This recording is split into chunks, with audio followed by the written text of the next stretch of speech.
Southwest Florida Prides, gay bars, pride centers, and devastation in our LGBTQ community.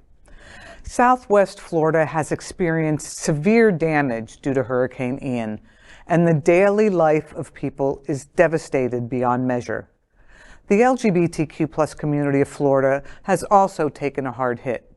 Queer News Tonight anchor Al Ferguson sat down with 5 LGBTQ leaders from Florida, sharing their experiences and the impact of Ian on the community. Watch as he is joined by Cori Cracium of Naples Pride, AJ Ford of Pride Cape Coral, Billy Mann of Eden Fort Myers, Rachel Covello of Outcoast, and Alyssa Lemay, drag queen. The details of the current hurricane devastation on an estimated 83,000 Southwest Florida LGBT community members is shocking. South Florida has experienced severe damage due to Hurricane Ian, and the daily life of people is devastated beyond measure. The LGBTQ+ community of Florida has also taken a very hard hit. Today, we are joined by 5 LGBTQ+ leaders from Southwest Florida, Ground Zero, sharing their experiences and the impact of Ian on the community. Let us welcome first from the Naples Pride and Naples Pride Community Center Executive Director, Cori Cracium. Here in the studio joining me from Fort Myers Pride, Fort Myers area, Pride Cape Coral, is their president, AJ Ford. Representing the LGBTQ+ business community is Fort Myers Eden Show Bar, a gay bar in Fort Myers, and the owner, Billy Mann. Representing the LGBTQ+ community entertainers affected by Hurricane Ian is Southwest Florida's famous drag queen, Alyssa Lemay. And joining us, I am happy to introduce, is Queer News Tonight anchor and It's Happening Out host, Rachel Covello. Rachel is the publisher of Florida's West Coast most important LGBTQ+ media publication, Outpost. Well, good evening, everybody, and thank you for joining Queer News Tonight. Thank you for having us. Well, we're going to explore what happened in this historic hurricane that had landfall in Southwest Florida at the end of last week. But more importantly, we're going to explore what actually happened and now what the LGBTQ community is facing. And before we begin, we want to, I spoke yesterday to Jason Beckman, and Jason is a board member for Southwest Florida Pride, and he's an LGBTQ member of the Lee County Tourism Bureau.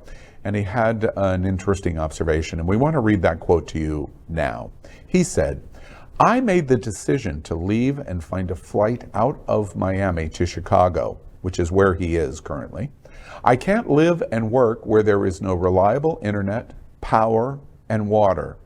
The devastation in Southwest Florida is especially painful for me because I have worked for years on Sanibel Island for their Arts Center and Lee County's Tourism Bureau, marketing the beaches and islands to visitors.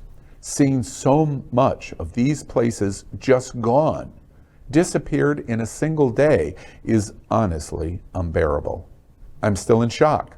I really don't know that I even have the words of what the LGBTQ+ community has faced." Powerful, powerful message. AJ, let me start with you. You're here in studio with us. You're president of Cape Coral Pride. You happen to be here in Wilton Manors, and you have no power, I understand. Tell us a little bit tell us a little bit about your experience and what happened. So, I mean, all of us were under the impression that it wasn't going to make landfall on Cape Coral and that it was going to be more Punta Gorda, Port Charlotte, Boca Grande, or whatever. And Tampa, St. Pete, originally. And for the last 40 years, my mother has even lived in Cape Coral. It's always been, oh, it's not going to hit us. It's not going to hit us. So we prepare, but we kind of probably underprepared for this, And we all went to her house to ride out the storm. Both of my best friends and my mother, her husband, and the dogs. and by 9 a.m. Tuesday, we had already lost power. And the last That was hurricane, a full day and almost a half before it hit. before, like, it was like, well, it hit Tuesday, like, evening-ish. The eye is when it started coming around, like, 2 p.m., I think I want to say. But we lost power at 9 a.m. And what she had said to me was, oh, we'll be fine. Hurricane Irma, we didn't even lose power. Like, we were good. And our power was off maybe for like 7 hours or something like that. That didn't end up happening, obviously, and we are still without power. Yeah. And you're now. here in Wilton Manors, here on the east coast of Florida for national viewers, almost directly across the state. You were in the west coast, now you're on the east coast. And any anticipation, any word in terms of when there'll be some normalcy for you to be able to return home? So I got a text message last night from LCEC, and they had said LCEC is the Lee County Electric Center. Yeah. More than 200,000 in this electric cooperative have no power at the moment of this broadcast. Yeah, and they said October 8th is when they were looking to have about 95% of the Lee County or Cape Coral, I can't remember if it was Lee County or Cape Coral, up and running. But I mean, that's still almost a week out. Another week, yeah. And I want to bring in now Cori Cracium. Cori is the executive director of Naples Pride, which is the county south of Fort Myers in Collier County, Florida, and also runs the Naples Pride Community Center. Cori, thank you for joining us. Tell us a little bit about the onset of, so the hurricane comes, what happens to your Pride Center? Tell us a little bit about that.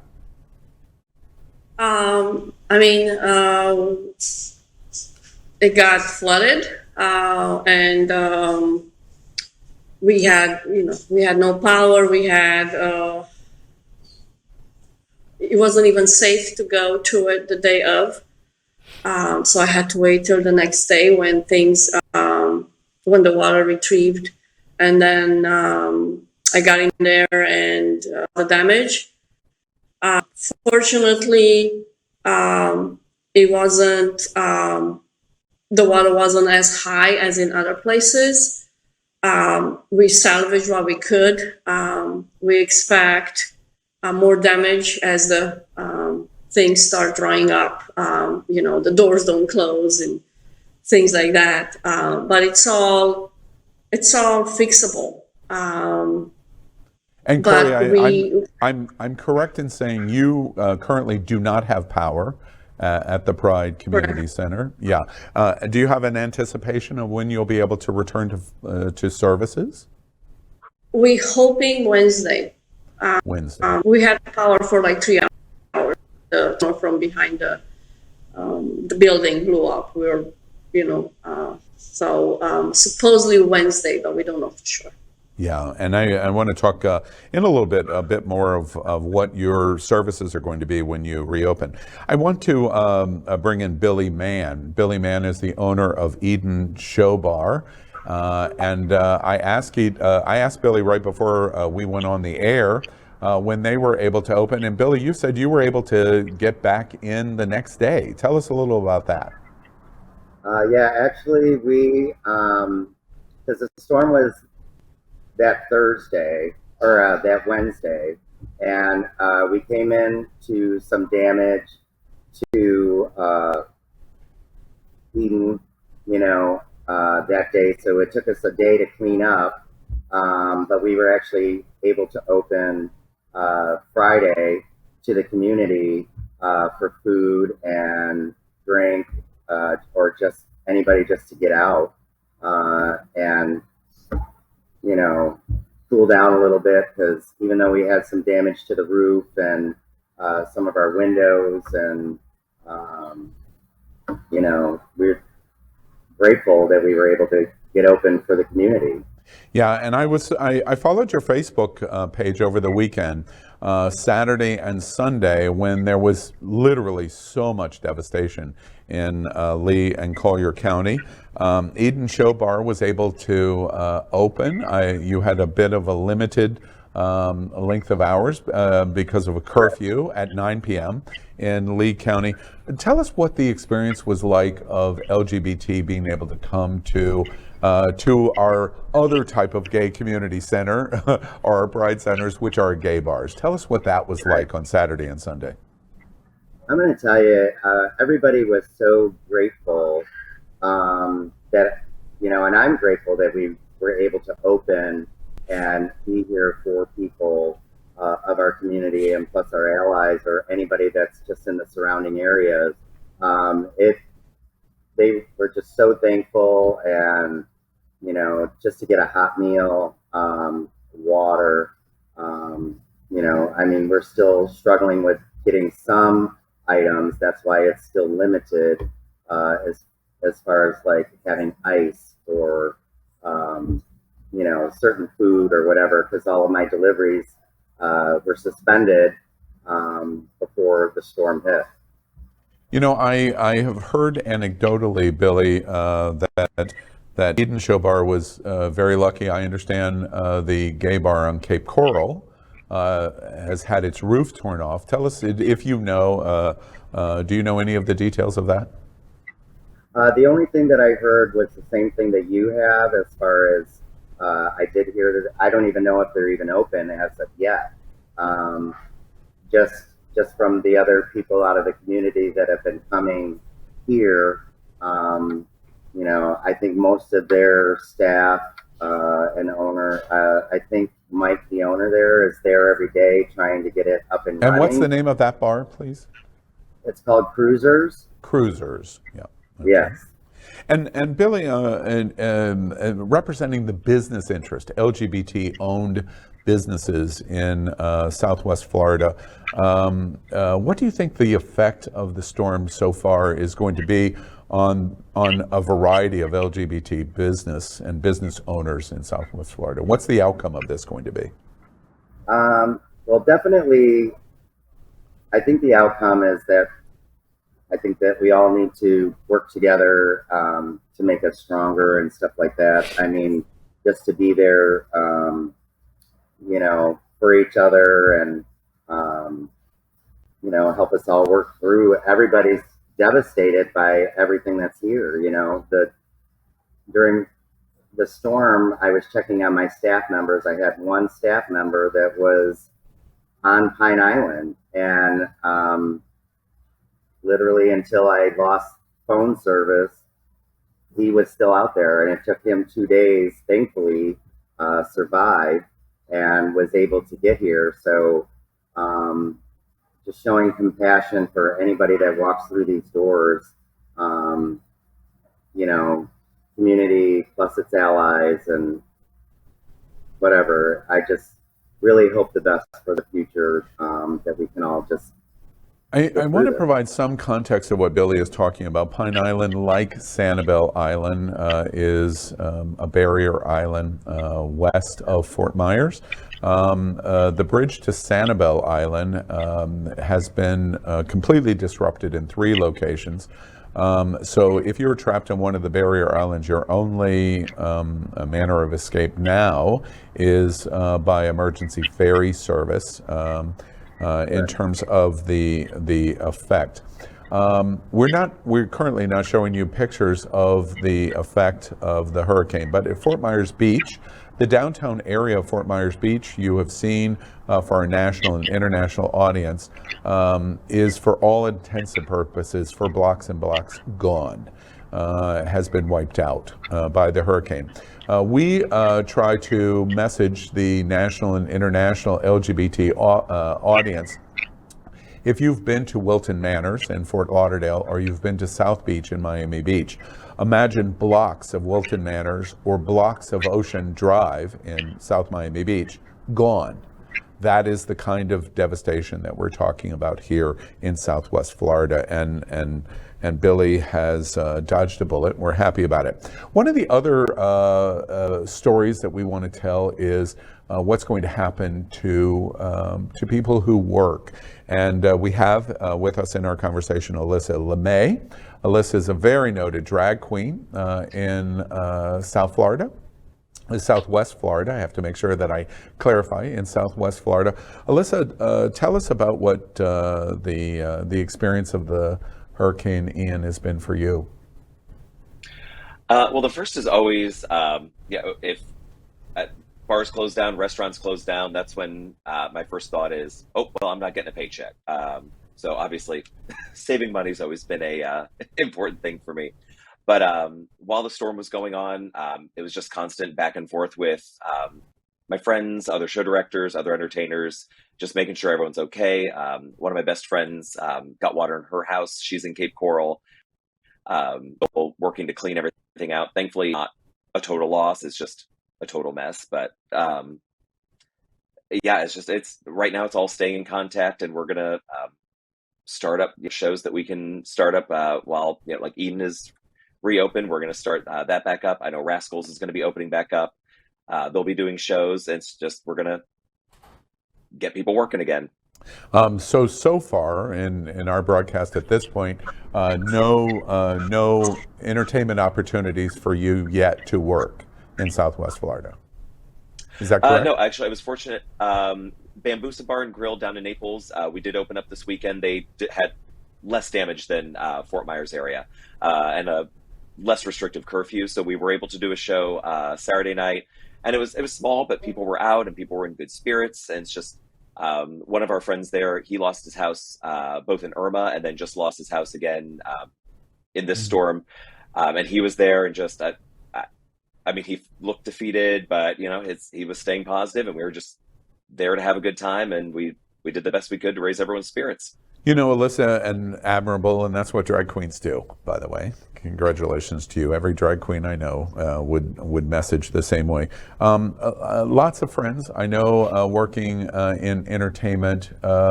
Lots of friends that you have in LGBTQ community. What are you hearing from them in terms of concerns? So much power outage. We're reporting at this hour that in Southwest Florida, even at this point, 6 days later, 500,000 residents in Southwest Florida are without power, which means they can't work.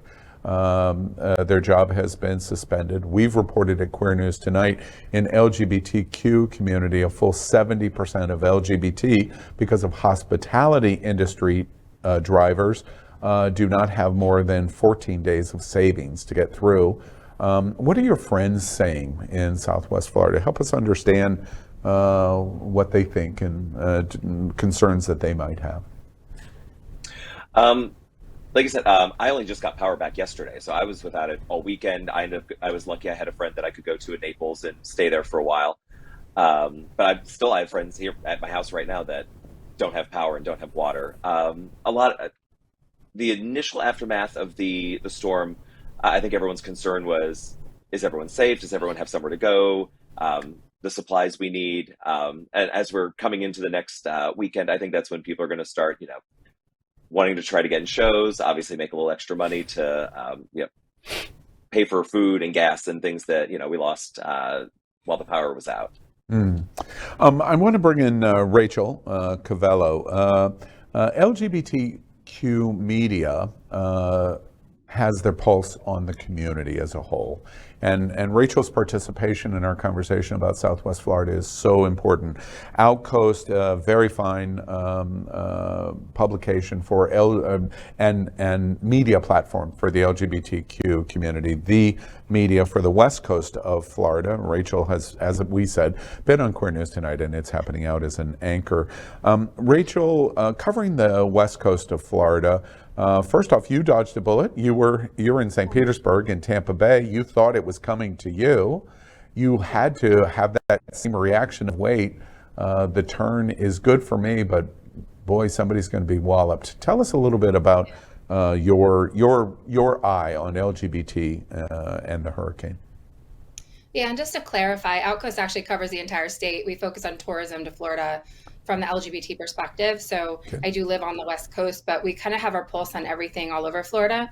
I have several, as a resident, my fear obviously was the storms coming to us. We went through this during Irma. I had honestly purchased my first home in Florida when Irma hit. back in 2017, and we dodged that bullet. This time we didn't think we would be lucky like we were, and we dodged a huge bullet. I mean, we had actually, my wife and I had escaped over to closer to your side of the state. We actually were in Okeechobee, thinking that we'd be far out of hurricane path, and ironically, we wound up getting hit a little bit more over there than we did at our house here. I had left on Monday to get over across the state with our dogs. My wife kind of, spent hours and hours. I mean, we have a very large yard with a lot of garden stuff outside, and everything had to come in, anything that could be a projectile. So she got everything ready, and then she headed across the state to be with me. And by the time she left on Tuesday, we knew that the storm would probably be heading more south. But we were still concerned about potential winds because we have a little travel trailer and we didn't want to damage both of our homes. So we wanted to take that to safety. And so we did survive. We had the, power the whole time. We never lost internet. Now St. Pete in Tampa Bay did lose a lot of power. So I don't want to minimize that.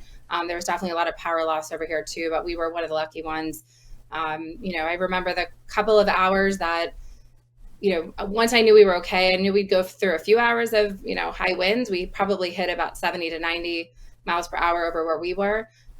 But my job at that point was, okay, what's going on in Florida? We have LGBT leaders and friends and sponsors and partners around the state. Are they okay? What's the state of affairs there? Cori is a good friend of mine from Naples, and Michelle, one of her colleagues with the Naples Pride Center, also works for the Visitor Bureau there.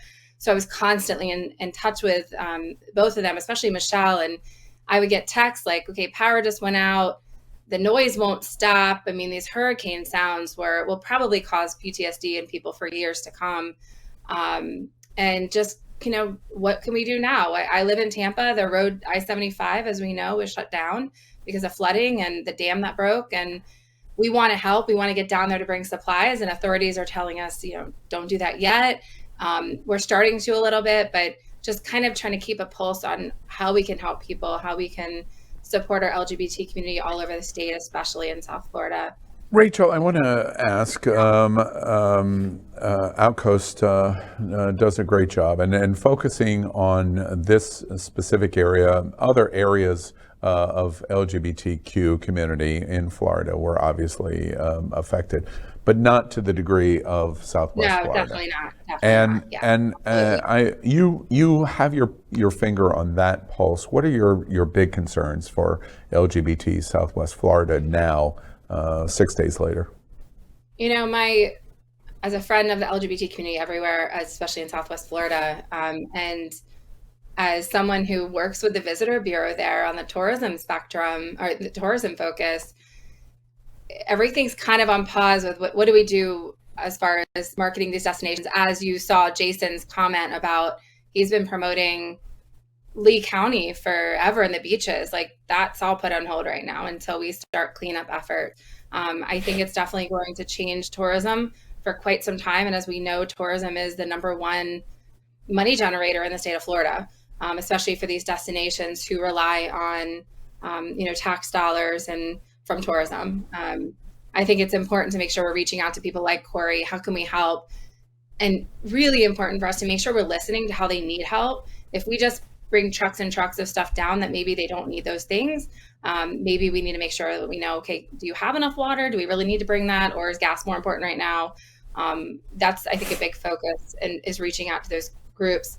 Obviously, businesses are going to hurt for a while. I'm not to be, self-focused too. I'm thinking, okay, what do we do? We've gotten through, I mean, this has been a few crazy years. We went through Irma as from Florida travel perspective. We went through COVID.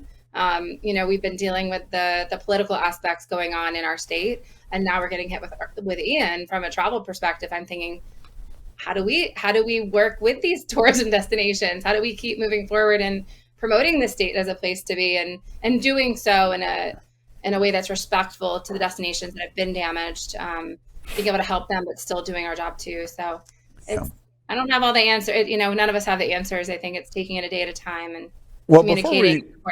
before we talk about the what's next and our need, I read a meme over the weekend that I thought was hilarious about the LGBTQ. Somebody in Fort Myers had done a meme that we saw, and it was very funny because it said, we survived the pandemic, we survived Hurricane Ian, and we're surviving Hurricane DeSantis. But what's next? And it's a very funny meme because the LGBTQ community has really taken some knocks in the last couple of years. Before and if we can open our conversation up with everybody, I want to give you a couple of the facts about the impact of this storm. First off, I make the joke about the governor. He has identified it as the big one in Florida. Governor DeSantis said on Saturday, Florida has never seen a flood event like this in our history. We remind everybody that Hurricane Ian came ashore in Fort Myers. It is the 5th largest storm in U.S. history. But the importance of the impact of this storm compared to like the panhandle of Florida, it hit 3 major population centers in Florida: Southwest Florida, Central Florida in Orlando, and then the exit of Daytona and Jacksonville. A lot of people do not realize, as we put up that number, about 83,000. It is estimated that in Southwest Florida, 83,000 LGBTQ residents live in Southwest Florida. So it has had a major impact on LGBTQ communities. Hurricane Ian had 2 landfalls in Southwest Florida at 150 miles an hour, and we've already reported there that more than 500,000 at this moment of our broadcast here at Queer News Tonight are still without power 6 days later, and many are reporting that there could be thousands in Southwest Florida, both people and business, without power for weeks, is the forecast. We talk about the flooding situation. We put the information out there that the highest flood surge in the history of Southwest Florida happened here with more than 7 feet of water. And so when we talk about Fort Myers Beach, it's almost impossible to wrap your mind around the fact that there is a wall of 7-foot water consistently for hours and hours and hours, which this was. And in terms of rainfall, the other issue for Ian, rainfall broke all records. 30 inches fell in 24 hours. It's mind-boggling, the power of this storm. And we also report that more than 500 water rescues occurred in Southwest Florida, where the barrier islands were completely cut off. So a very significant event. I want to thank all of you again and kind of zero in on the what's next for us. And Cori, for sure I want to talk about the Pride Center in Naples. Tell us about what's happening now at the Pride Center and what the Naples Pride Center is doing for community, what you're going to do next, what's important for us all to know about LGBT in Southwest Florida. Well, like I said, the center flooded, and over the weekend we went and cleaned up, and like literally the minute that we got in there, we're doing the cleanup. In the same time, we put out a call for people to send us supplies and donate, and we were cleaning up and organizing at the same time. So we threw a lot of stuff that we had in the center. We went out and got brand new shelves and supplies for people, and then people started bringing, what they could, and so we got a one end cleanup crew. On the other end, we got supply organizing, and we started making like individual bags, and then we started going out to neighborhoods from Fort Myers, Cape Coral, Naples, and giving those out. Started calling the county for supplies, the Harry Chapman Food Bank for supplies. Went to St. Matthew's House, which is a homeless shelter. We went there to ask for whatever we could get our hands on to just give out to people. We don't have power, like I said. things are still wet and doors are gonna be to like be replaced, but it doesn't matter because I think it's what the people are enduring right now. It's just unbearable to watch. Cori, Yeah. I read that the Naples Pride Center is not only going to in collection of things that community needs, that you're going to be assisting not only LGBTQ community, but you're going to be working with the broad community also. Tell us a little bit about that and what the Pride Center will be doing. So really, we are helping communities that have been affected and places that have been flooded that people really cannot go anywhere to get the help that they need. So like in Naples, we have like 3 areas, like in East Naples. Then we have areas in Fort Myers and Cape Coral. People's cars got flooded. They cannot drive places. So then we go and do that. And we don't ask them if they LGBT or not.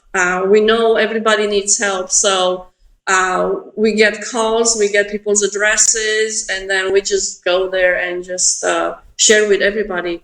Because when we ask for help, also everybody helps us. So I do feel like sticking together, and this is the only way we're gonna get through this as a united community. Because it doesn't matter what, who you love or what your background is. It's everybody needs help at this time, and really we're just trying to help everybody that needs help. And Cori, what can listeners that are listening to your voice right now that want to help the Naples Pride Center, what do you want us to do? How do we go about doing it? So we need supplies, a lot of supplies, like cleaning supplies. People sleep on the floors. We need blankets. Kids are gonna start going back to school. They need uniforms. There's people that still don't have power. They need non-perishable food, water. There's still a boiling water notice in places, so we're delivering water. So they can either donate. We have that donation link on our Facebook page, on our website. Just text for I don't even remember, for Hurricane Ian relief. I have it somewhere. It's on the website. Yeah, and we're also putting up emergency site of how people can help. Your website is naplespride.org, I believe. Naplespride.org, correct. Yes. And our Facebook page is there. Yes, Naples Pride Center. You can see that. If we can bring everybody back in production, so that's Pride Center. I want to ask you, AJ, while Cori is here, do either of you have any concerns that the effect of the hurricane will affect the mission of your 2 prides going forward? Any concerns at all? I mean, right now, most of my board members don't have power. They don't have water. We barely have cell service, so none of us can really communicate. There's only like a very few of us communicating within our board, like our giant group text message and stuff like that. Most of us, there's no communication. There's no way for us to outreach to anybody at this moment. I was talking to my friend Crystal at Visuality, and she runs like a youth organization group, and she was telling me there's no way for her to contact her kids. She works with over like 20 kids on a weekly basis. They do like meetups, and she has no way to contact them. And a lot of them may come from homes where their parents are non-affirming, and there's no cell service. There's no way to organize meetups. We're kind of at a loss right now. I'm curious from your seat.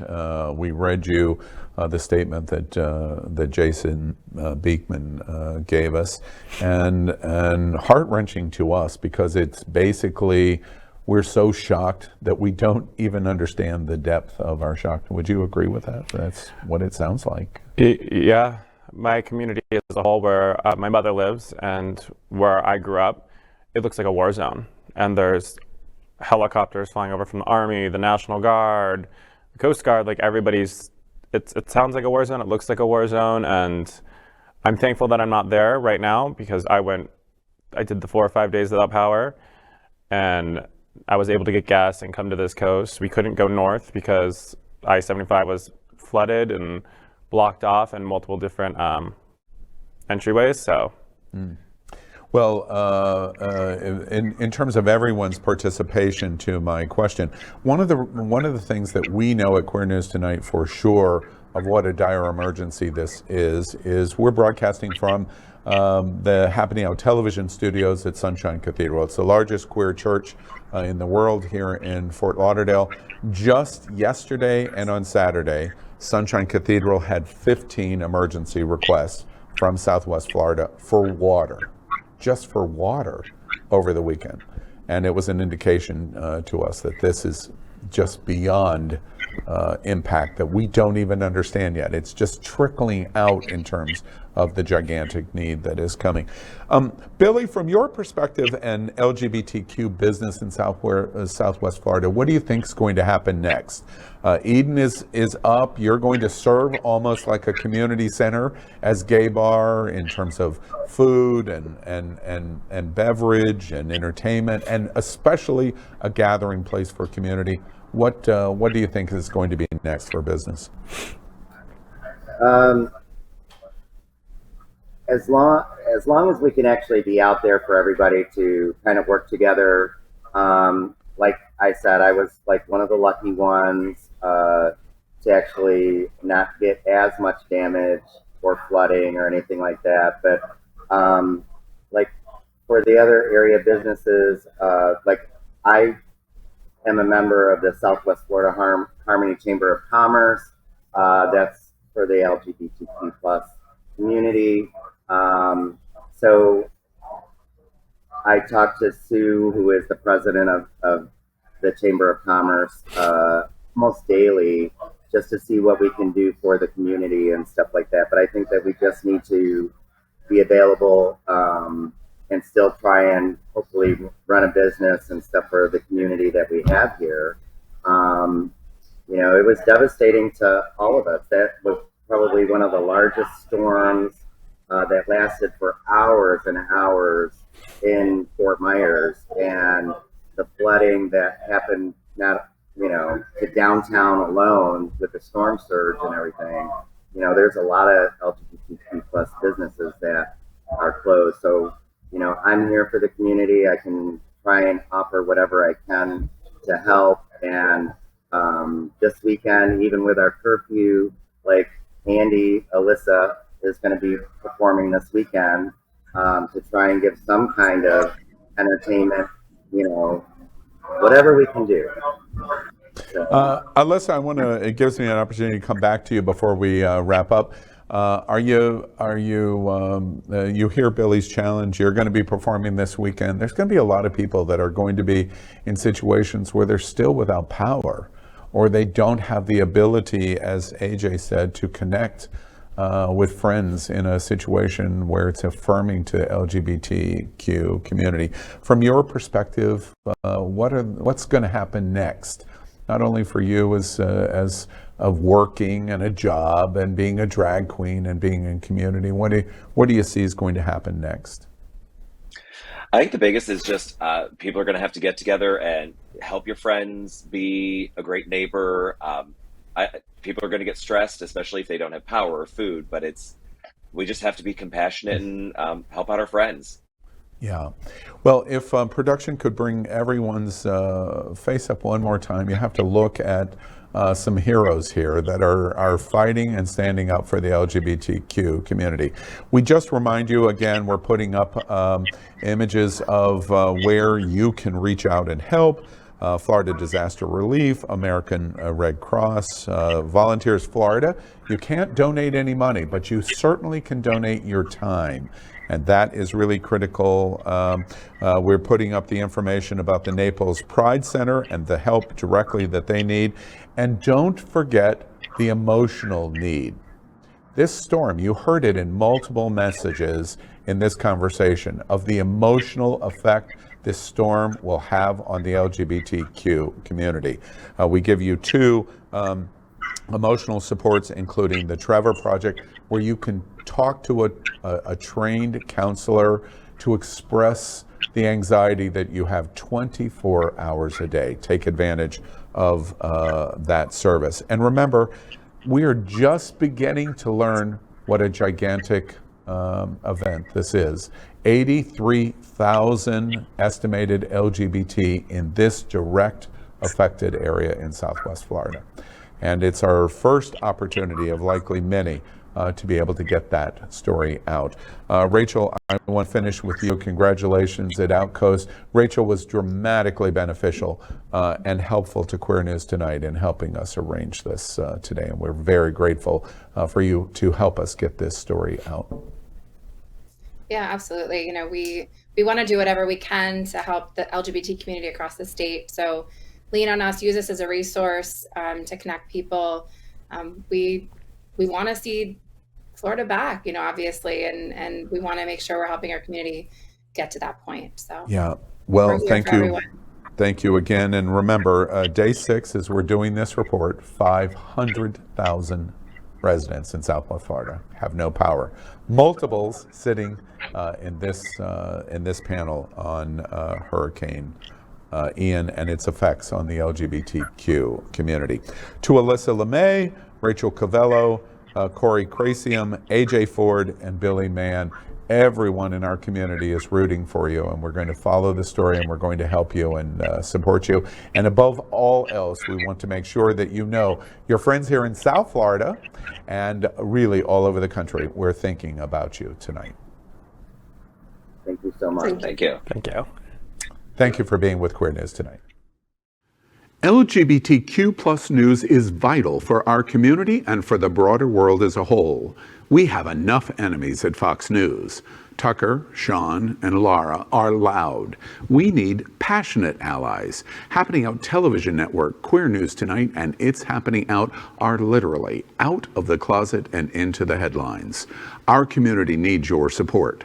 Like this broadcast and subscribe now to ensure the growth of the entire LGBTQ plus community.